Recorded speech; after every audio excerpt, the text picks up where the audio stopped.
Just got your new Buds Prima wireless earbuds? Let's get you all set up. Before we begin, make sure that your smartphone and Buds Prima are next to each other and the earbuds are fully charged. Done? Let's start. Power on.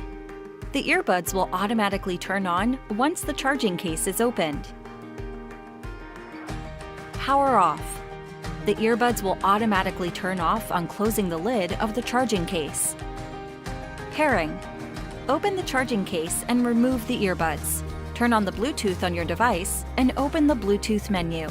Now select Add Device, and from the list of devices, select Noise Buds Prima. Your earbuds are now paired and ready to use. Buds Prima will automatically connect to the last paired device as soon as the charging case lid is opened. For more updates, subscribe to our channel.